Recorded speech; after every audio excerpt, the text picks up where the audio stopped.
Put this dick in you. It started with a moment that nobody was supposed to see and ended with a question that the internet still can't stop asking.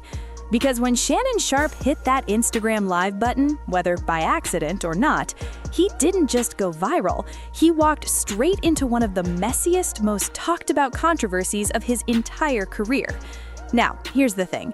Celebrities mess up all the time. Phones slip, cameras roll, private moments get exposed. It happens. I'm very disappointed in myself, not for the act. I think there are millions and billions of people of consenting age that engage in activities, but to have your most intimate detail on the audio to be heard, I'm disappointed in myself.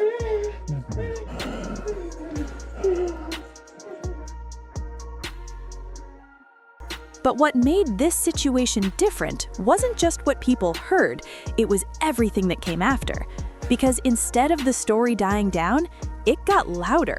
People weren't just reacting, they were questioning. They weren't just laughing, they were connecting dots. And before Shannon could even fully explain what happened, the internet had already created its own version of the truth. And baby, according to social media, this wasn't no accident. This was strategy. This was image control. This was a man trying to fight off rumors that had been chasing him for years in the most unexpected way possible. But here's the twist. What happened today? Obviously, I'm embarrassed. Someone that is extremely private, and to have one of your most intimate details, the audio heard for the entire world to hear. I'm embarrassed for a number of reasons. People count on Shannon, Shay Shay Media Club, Shay Shay Nightcap, ESPN. There are a lot of people that count on Shannon at all times. Even when I'm behind closed doors, I still try to remain a level of, even when I'm behind closed doors, I still try to remain a level of professional, although I'm in the privacy of my own home. And I'm very disappointed in myself. Not for the act. I think there are millions and billions of people of consenting age that engage in activities, but to have your most intimate detail on the audio to be heard, I'm disappointed in myself. I let them call them. I called my sister, my friends. Obviously, my friends reached out, but guys, this was not staged. Came in, I threw my phone on the bed. Engaged in an activity. I did not know IG Live. I've never been on IG Live. I've never turned IG Live on. So I don't know how it works. And so all of a sudden my other phone is going off and people are calling me FaceTime that I've never talked to a day in my life on FaceTime. And it didn't, I'm like, why are y'all calling me FaceTime? And after a while, Jamie, and he says, Shannon, you on IG Live. I'm like, doing what? You know, I'm like, what am I on IG Live for? I ain't hit no IG Live button. He says, on IG Live for? I ain't hit no IG Live button. He says, they can hear. I'm like, so now, Ocho, you know, I say ask for patience. He said they can hear.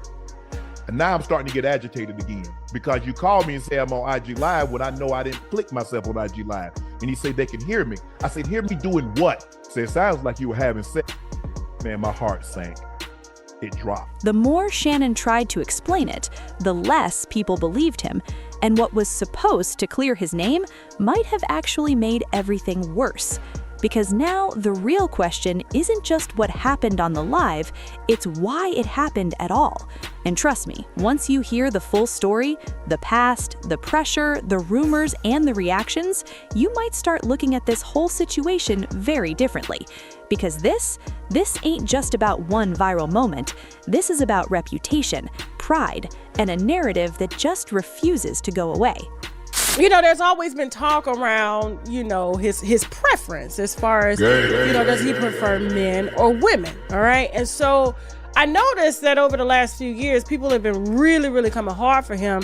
And he's really been responding to a lot of the allegations. You're 54 years old, you've never been married, you don't have a woman that you claim, someone that advises you, but you surround yourself heavy and travel heavy with men who date other men. To really understand why this situation exploded the way it did, you have to go back and look at who Shannon Sharpe is, not just as a celebrity, but as a public figure who built his image on confidence, masculinity, and control. Shay is getting messier and messier. It's almost like Wendy Williams didn't go anywhere. She just got a weight set. This is a man who dominated the NFL, a Hall of Famer, a 3-time Super Bowl champion, someone who transitioned from sports into media and didn't just survive, he thrived. From Undisputed to his wildly popular podcast, Club Shay Shay, Shannon built a brand around being outspoken, bold, and unapologetically himself. He became that guy who would say what others were too scared to say, the one who could sit across from anyone, athletes, comedians, celebrities, and either uplift them or call them out. But with that kind of visibility comes something else: scrutiny. Yuckin' is Shay Shay. The street's eyes is wide open, man. I'm telling you, you ain't fooling nobody, Shay Shay. I bet you wouldn't answer this question. Have you ever had sex with a man? You know what he gonna say? What do you call sex? Shannon Sharpe, you have not said, I am not a gay man. Shannon, if you are a man who messes with men, I still love you, brother. And for years now, there have been whispers surrounding Shannon's personal life, rumors that he never fully addressed but never fully escaped either. You know how the internet works. Once people start talking, they don't stop. Every move gets analyzed. Every friendship gets questioned. Every detail becomes evidence in someone else's theory. And Shannon, he found himself right in the middle of that. Now, add fuel to that fire with moments from the past, like his close relationship with his former stylist, the jokes from comedians, the subtle jabs during interviews, and suddenly the narrative starts building itself. Then came the wave. Comedians like Cat Williams shaking the table in interviews, calling out the industry. Others like D.L. Hughley and Mike Epps throwing shade, making slick comments, turning Shannon into the punchline. And let's be real, in the entertainment world, jokes aren't just jokes. They plant ideas, they create perception. So even if there was no proof, the conversation was already happening.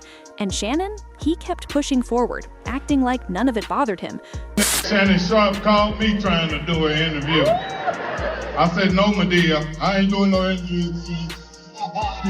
So you can sit across from me and look at my balls. I'll sit down, nigga. I thought he was going to attack Cat. That nigga there. It's called Shay Shay. The nigga telling you. Put a wig on that nigga and tell me if that ain't motherfucking Medea's sister. But what nobody expected was that everything would come crashing together in one single viral moment. Now, let's get into the part that had everybody. Say my name again, and I'm gonna release the DM because you're lying. Yeah. You said I reached out to you to come on Club Shay Shay, and you a mofo lie. Now, when I see you, I'm gonna see you. I'm gonna see if you about that. Okay. I'm gonna see if you want to say what you've been saying on trying to get some jokes because you got mad because Cat Williams did what he did. Now, but I'm gonna see if you're about that. Yeah. Say my name again. Now, be like Destiny's Child and talk about say my name, and I got something for you. Okay, I'm lost. Because this wasn't a quick slip. This wasn't a whoops moment that ended in seconds. This went on long enough for people to record it, share it, and send it across every corner of social media. And once it hit the internet, it was over. Within minutes, clips were everywhere. Group chats were blowing up. Twitter, or X, was in complete chaos. Some people were laughing. Some people were shocked. But a whole lot of people were side-eyeing the situation. Because to them, this didn't feel accidental. It felt intentional. And that's when the narrative flipped. Instead of asking, how did this happen? People started asking, why did this happen? And that's when the PR stunt theory was born. Shay Shay, Yeah, Shay Shay. Yeah. Gay gay. I don't give a f***. That nigga gay.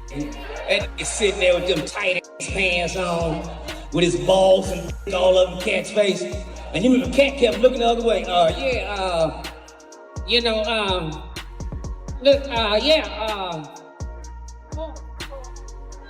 You can tell how that nigga drink, he gay. He kept on saying, now, cat. That's lips, nigga. That motherfucker had on them lips. Don't no drink like that. Now, cat. According to social media detectives, and you know they don't play, this wasn't just a random mistake.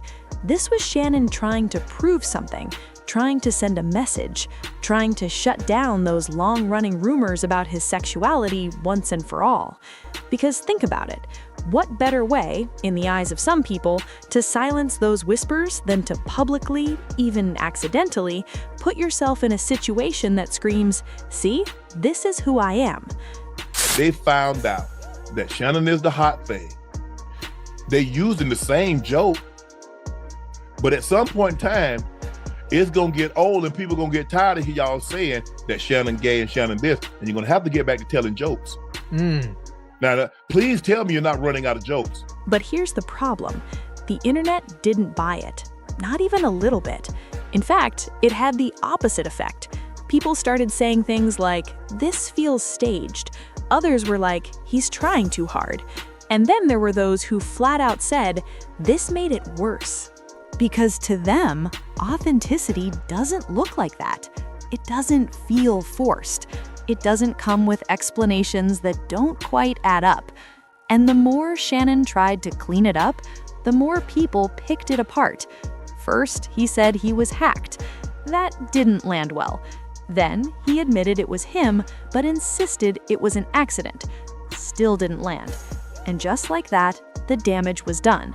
Because once the internet decides something feels off, it's almost impossible to change their minds. He was gay. Okay, that's his life. That's not mine. Hollywood no longer styles me. Why? Because I'm loyal to Shannon. She was hurt that after 20 plus years of being my stylist, that I had gone outside to hire someone else. And someone else was getting the credit when she was there at CBS. She was there when I started at Fox. She was there when I was going out and doing red carpet events. And I never had a problem. And for me, in my head, I thought I needed someone outside. Right. I didn't buy one thing new when Hollywood started styling me. Everything, all those LV jackets, all that stuff that I already had it. And a lot of the stuff she had already put together, but I took it apart. So when he put it back together, it was just what she had put But together. what really made this situation spiral wasn't just the live itself. It was everything surrounding it. The timing, the history, the pressure. Because this didn't happen in a vacuum. This happened after months, even years of speculation, jokes, and subtle digs at Shannon's personal life. So when this moment dropped, it didn't feel random. It felt connected, like a response, like a reaction. And whether that's true or not, perception is everything.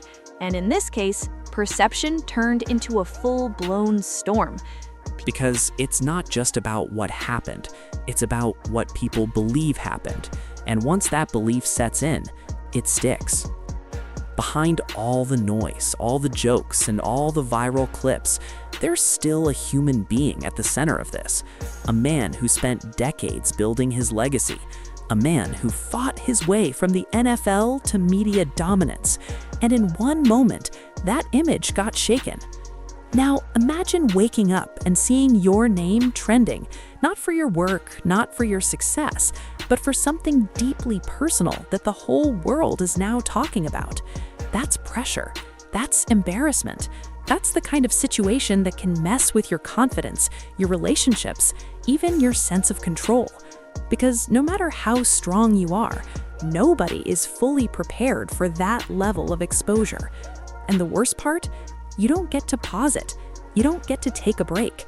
The internet keeps going, the jokes keep coming, the opinions keep forming, and you're left trying to catch up to a story that's already out of your hands. So where does that leave Shannon Sharpe? That's the real question, because despite everything, he's still standing, still hosting, still speaking, still showing up. But the conversation around him, it's different. And whether this moment fades away or follows him for years depends on one thing: what people choose to believe. Was it really an accident, or was it a calculated move that just didn't land the way he expected? That's something only Shannon truly knows. But one thing is for sure, in today's world, where every move is watched, recorded, and analyzed, there's no such thing as a small mistake, because one moment, one click, one accident can turn into a story that refuses to die. And in Shan's case, that story is still being written. So now I've got to ask you, do you think this was really just a slip-up, or do you believe there was more going on behind the scenes? Because the internet already picked its side, but I want to hear yours.